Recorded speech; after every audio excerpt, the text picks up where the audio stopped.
We start the news this morning with another attack on our security forces in Nigeria, as some soldiers were reportedly killed when Boko Haram terrorists raided a military checkpoint around Zuma Rock in Niger State last night.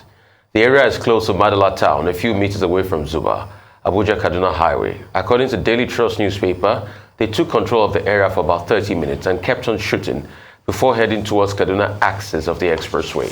About 20 minutes after the terrorists left, soldiers from Zuma Barracks rushed to the scene and took full control. A patrol team of policemen also arrived at the place. This is coming just as the Nigerian government on Thursday acknowledged that Nigerians are tired of the state of insecurity in the country. National Security Advisor Babagana Mungunu stated this while speaking to correspondents after the National Security Council meeting. Arise News State House correspondent brings us this report. That's Adesuwa Morwa.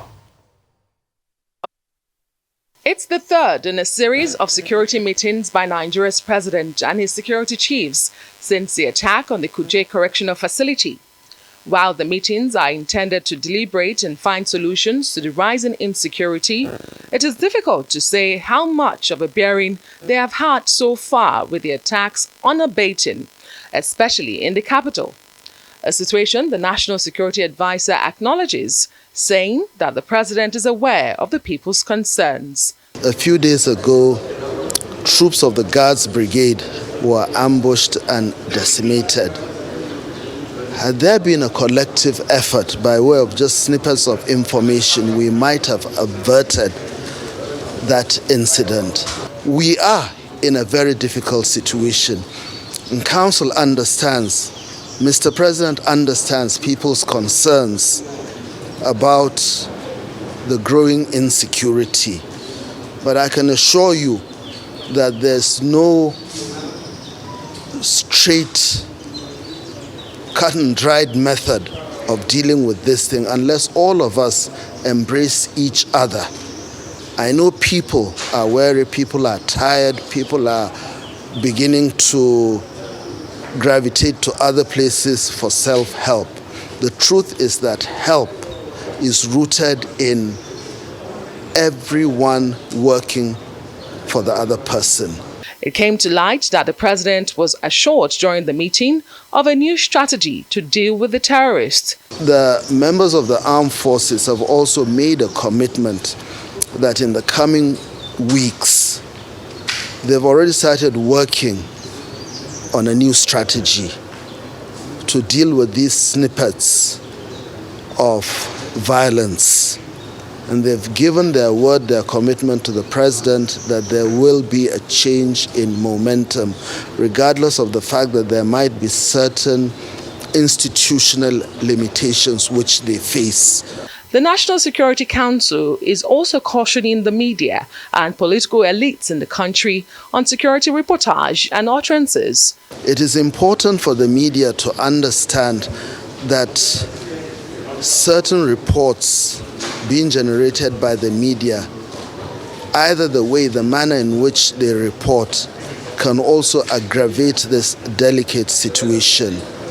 So Council is urging the media to be very careful in whatever it reports. Whatever gets out to the public space can have a debilitating effect on the population.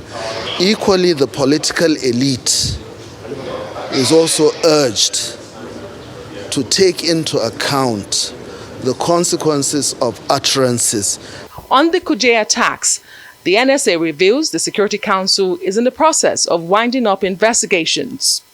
Funding, strategies, and marching orders have been thrown at the insecurity challenges in Nigeria, and nothing seems to be yielding the desired results so far. The media and the Nigerian public are better off playing the waiting game once again to see if the new strategy provides a silver lining. Meanwhile, Governor Nasir El-Rufai of Kaduna State says he was the one who informed President Muhammadu Buhari of the terrorist threats to abduct him. Speaking on a local radio program in Kaduna, the governor said he had been warned to be careful, including his family members. He explained further that for the past 5 years, he had been advocating for the bombing of terrorist camps wherever they are, saying it's the only solution to the problem. Har wasu mara an ce akwai wani bidiyo suna cewa sai sun kamo Buhari da ni I also heard about a video where they threatened to abduct President Buhari and myself. I've been warned to be careful, including my families too. How can we be in a country with soldiers, police, and federal government, but some terrorists will be threatening to abduct the president?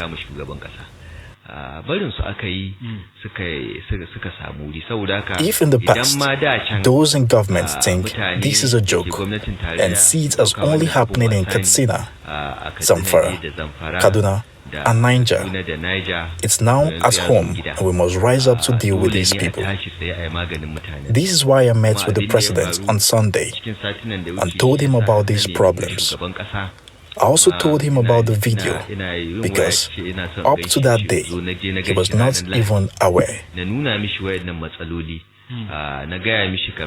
I told him, and the following day, Zamfara State Governor Bello Matawalle also confirmed to him that he saw the video too, so as to take action.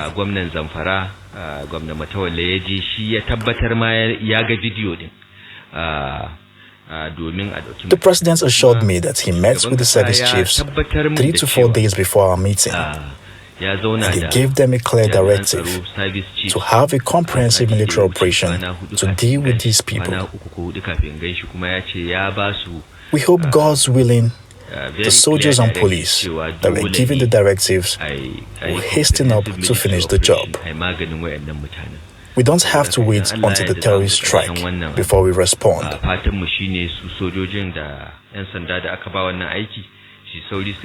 The soldiers must go after them, wherever they are, to deal with them. The truth is, we are worried about the security situation, but we hope the federal government will do the right thing.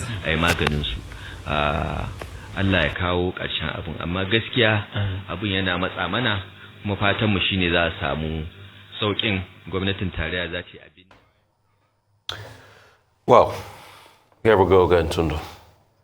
Governor El-Rufai's story reminds me of this book. My mother liked Jeffrey Archer in the 80s. Oh, yeah. Shall we tell the president? Oh, yeah? Yeah, that's what I was thinking, because we all know the president lives in this rather cloistered existence, but to not read a newspaper, for crying out loud, is taking things a bit far. What Governor El-Rufai disclosed here inadvertently strengthens the argument of those calling for his impeachment. My goodness, if you're not aware of a threat made against you, then you're kind of just blindly unaware of threats made against the rest of us. It is actually a shocking indictment that he did not know. He is oblivious to the obvious, and that should not have been said in public. I'm glad it was, but really, it makes him look indifferent. It makes him look clueless, and it's really very scary for the commander-in-chief not to be able to glance at a newspaper. I mean, all of this was front page news. You don't even have to go in depth. Just from the headlines, you'll know you were threatened. I mean, this is like a total lack of effort being made here. Come on. And at the same time, we have our gallant troops manning checkpoints being picked off by marauding terrorists on motorcycles. Those men and women laying down their lives while the rest of us are sleeping in our beds, especially the president, clueless about what's going on around him. It's really unfair to them, and it's unfair to the service that they're giving. And now we have terrorists running amok in Abuja and its environs, but thankfully not quite running roughshod, because there's another report that you didn't share that 30 terrorists have been neutralized, they put it euphemistically, but meaning killed by our security forces. So we are mounting a really good defense, thank goodness for that. But it must be said that we are really in perilous times, and it has to be linked to the Kuje prison break. As was expected, terrorist activity has escalated in that area. And where is next? This is the question, while the president has no idea that he's been threatened. Dr. Patti? Well, there are many Nigerians who ask the question, what is the president aware of? That is, President Muhammadu Buhari, what is he aware of? And when they ask that cheeky question, is this kind of situation that they are referring to? But I'll come to that shortly. Let me start with the major points made by Governor Nasir El-Rufai of Kaduna State. He's been very, consistent in saying that government needs to be more proactive in tackling terrorism, and that government is too reactive, that the federal government that has all the security apparatuses under its control, the police, the military, giving excuses, and the terrorists becoming so audacious that they will even threaten to abduct the president of the country. Is right on that score in saying that the federal government just must do something and not fold its arms. He said so the other time in March when the Kaduna-bound train from Abuja was attacked. He has said so now in an interview. And he personally is involved. He says he's been advised to be careful because the terrorists, also mentioned them and threatened to abduct him too. And he says he has been advised to take precautions. So these terrorists, they are not leaving anybody out. Every one of us, we are all involved in it. We are all at risk, including the highly placed and the lowly placed. Now, but the point he made, that he was the one that informed the president on Sunday that terrorists are threatening to abduct him. That must be shocking because the president of the country is the chief security officer of the entire country. He's commander-in-chief of the armed forces. On a daily basis, he receives security reports from the NIA, the intelligence agency. He receives reports and briefings from the Department of State Services. He receives reports from the DMI. He receives a summary of major news of the day from the Office of the Special Advisor on Media and Publicity. So, it would be strange that the president of a country like Nigeria will not be aware of anything when he's, he has access to the highest level of intelligence that is possible in the country. So even when the documents, are on his table, and even if he does not read them, there are people who will brief him, who will, summarize the major events in the country to him. Could it be out of psychophancy or fear or timidity that those who briefed the president would not have drawn his attention to a video that went viral and that everybody was commenting on it? Now, we were told the other time by Garuba Shehu, even if the president was not briefed, Garuba Shehu told us that the president likes to watch television and look at cartoons. There have been enough cartoons and enough stories on television on this matter. So if he missed it in the security documents, there is no way he will miss it in the cartoons. And there have been many that have been published. So I suspect that maybe the governor of Kaduna State is probably exaggerating to emphasize the seriousness of the situation. But that the president of the country will be unaware of major events that are out there on the streets, I find that hard to believe because of the structure that is in place. That's one. Now, let's go to National Security Advisor, General Monguno, the things he said, which was covered in that video. Yes, the National Security Council has met now 3 times in 1 month. And yet it's the same old story. Okay, the National Security Advisor comes, he says, government is is aware of the concerns of the people, and government is, reaffirming its commitment. We have heard that before. He says, well, government is going to come up with new strategies, to tackle the menace of terrorism. We've been hearing about these new strategies at the end of every meeting. So what new strategy? Is this security architecture now? That they are going to change again. These architects that have been building since, when are they going to complete the building so that it can be a safe place for everybody? Okay, he then goes on to say that those who attacked Kuje prison, that they will be tracked down. Well, what many would like to hear is that many of those persons who were responsible for that attack had been apprehended, right?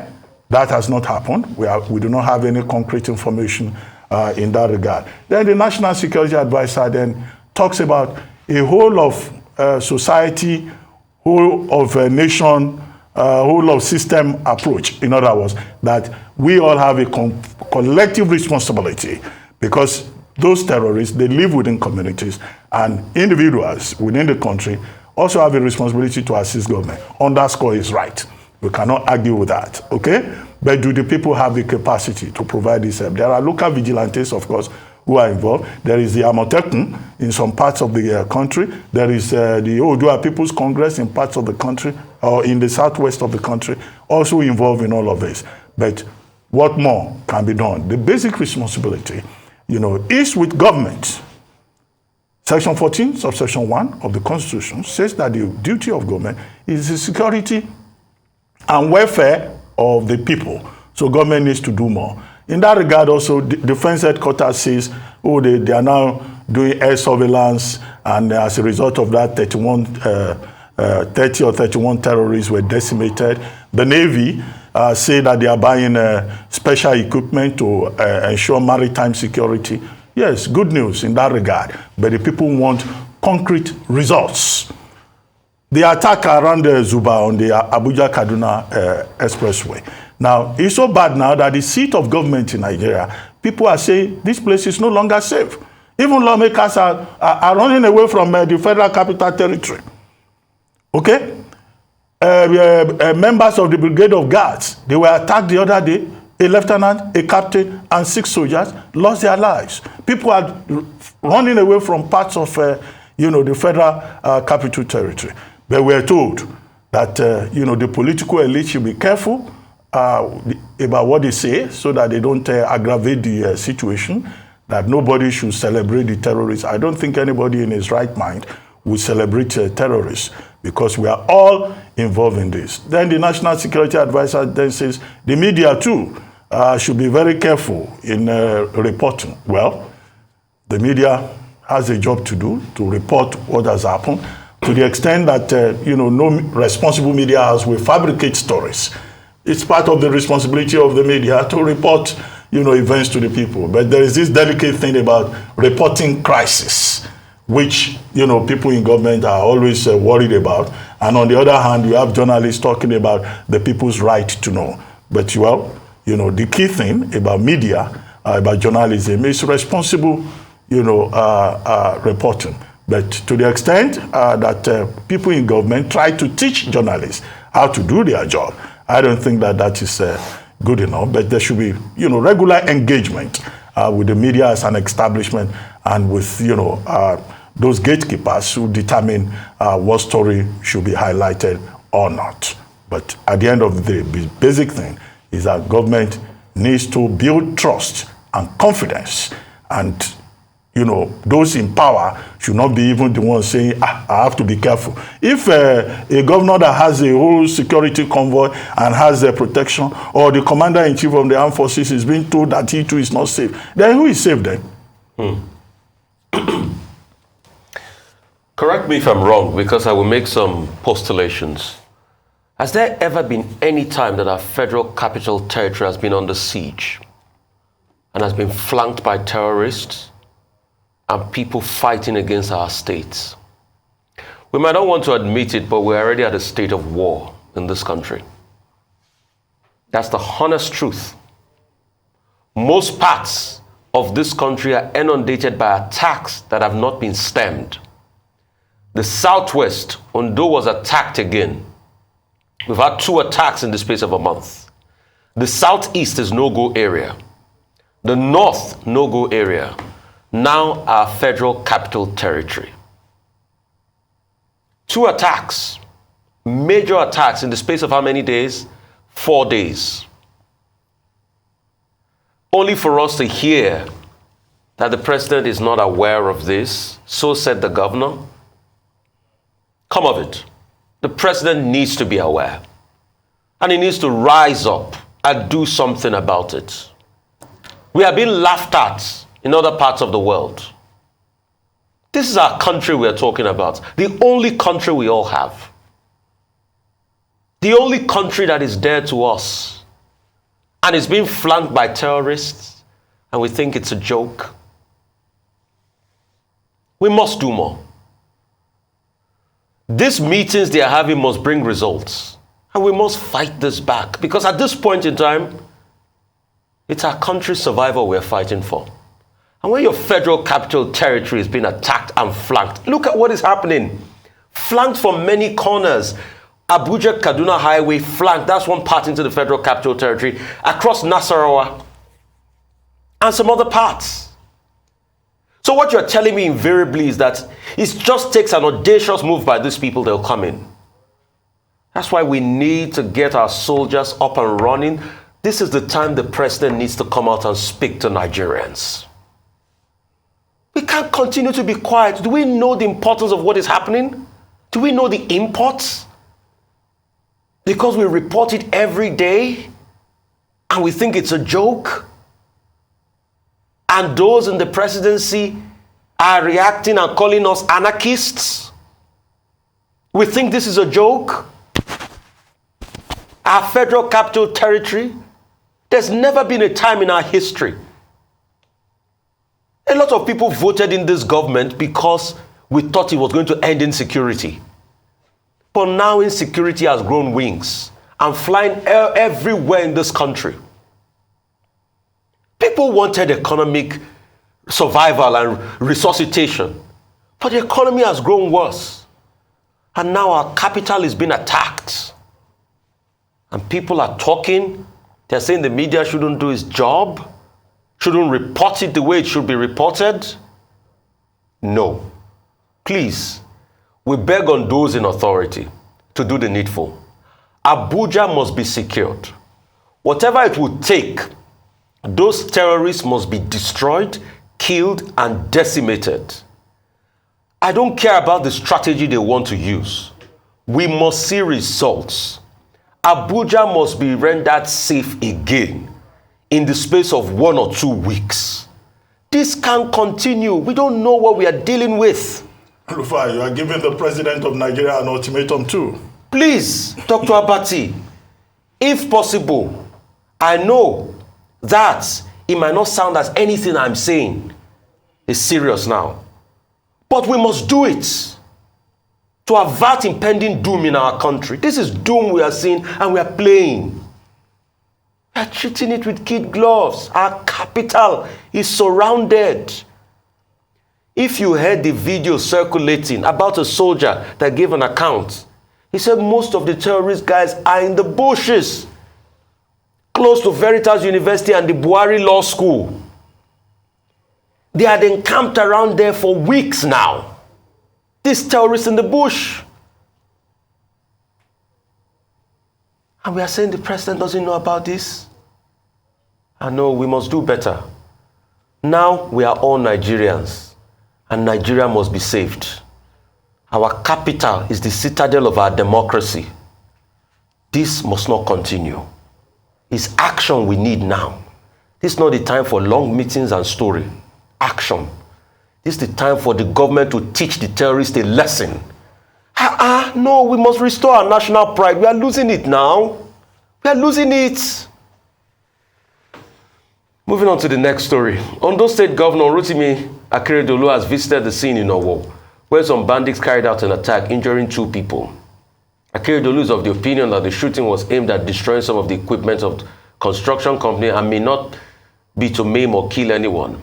The attack is coming barely 7 weeks after the gruesome gun attack on worshippers at the Catholic Church, which left 41 people dead and many others injured. At the scene of Wednesday night attack, 2 persons were hit by bullets. Arise News to understand that the gunmen stormed the construction company, shooting sporadically, are using dynamites to destroy the equipment at site. The injured are currently receiving treatment at the hospital. I may not know fully, but if I want to, by my observation and the study of the situation, they just came to just destroy, shooting, because we have large number of people here. Even the white men, who are the white men, they don't actually sleep here, because they came at about past 8 in the night. So the white men don't sleep here. So you know that the mission was there to just maim and kill and destroy lives. It was around 8:30. There was a rain yesterday. So when we had that bomb blast, bam, after the next 3 minutes, we had another one again. We were thinking it was those Amotekun that were doing training at Technical College. But later, when we were making a calls, it was then we discovered that either bandits or terrorists, they came to attack this place. So what we know is they surrounded our company from any angle. They did not even pass through this entrance, but we just made them around the building and our equipment start shooting. They shot me and my brother yesterday night around 8 o'clock. And I came back, I forced myself, I entered inside the gutter, creep, till I see Okada man will carry me to hospital. That is why I'm here. Thank you. Tony, your take on this. Right, Governor Akeredolu is asking residents of Owo not to panic, but it'll be really hard for that to succeed. Of course they're going to panic. Fresh on the heels of the deadly, shameful attack on the church, we now have this, thankfully, a lot less in terms of severity because there have been no casualties.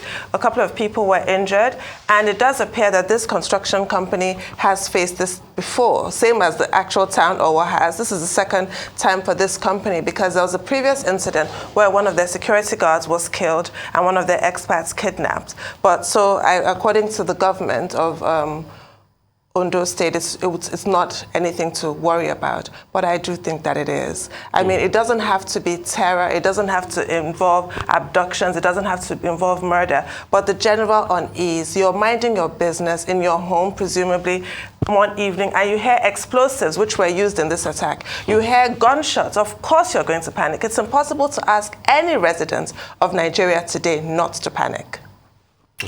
Well, what government officials do all the time, standard practice, is to assure people that everyone is safe. So you want the president to address the country, well, the president will assure us, of course, not to panic. Just as the governor of, Ondo State is assuring the people of Owo town not to panic. But, well, they will panic, definitely. Improvise explosive devices. It's not something you just play around with, just like that. And this company, Krimborg Technical Company, Construction Company, Krimborg Construction Company, some people just went there and started throwing explosives around. Okay, 2 persons were injured, but even the people within that neighborhood, would they be able to sleep at night anymore? Would they not imagine that it could have been worse, or that the, assailants could return to come and attack them again? The police, they say that they are investigating this. Well, we hope that this will be one investigation that will yield some useful information that will guide the security agencies. 7 weeks ago, there was that attack on the St. Francis Catholic Church in this same Owo. The investigation, we don't have anything concrete yet, apart from the hurried conclusion, hasty conclusion by the state that, these were members of ISWAP. Every security expert that has commented on that particular incident, in which 41 people died and several were injured, has said that, no, this is not ISWAP. This is something else that we're dealing with. This week, on Monday, I think after this particular attack, or no, before this that we're talking about, there was also an incident in Akure where, a policeman was killed in the process. So 3 incidents within a space of about 7 weeks in Ondo State alone. There are probably more incidents that have not been reported.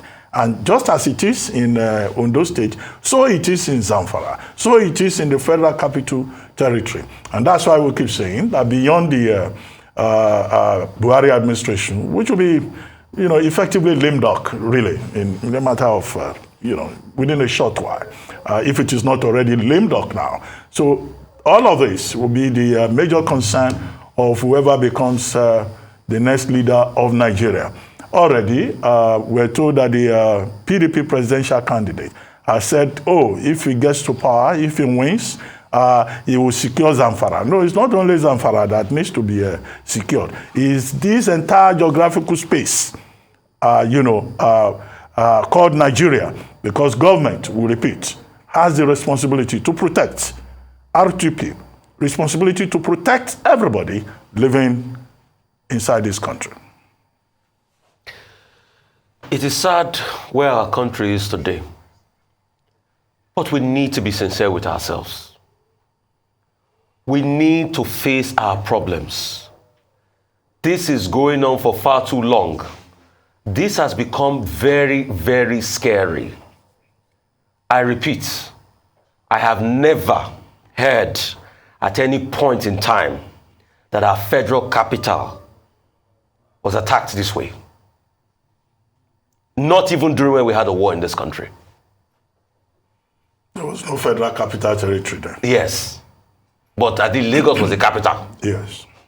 So Lagos was not attacked this way. But now we are hearing of what is happening in Abuja. Now we are hearing of what is happening in Owo and every part of the country.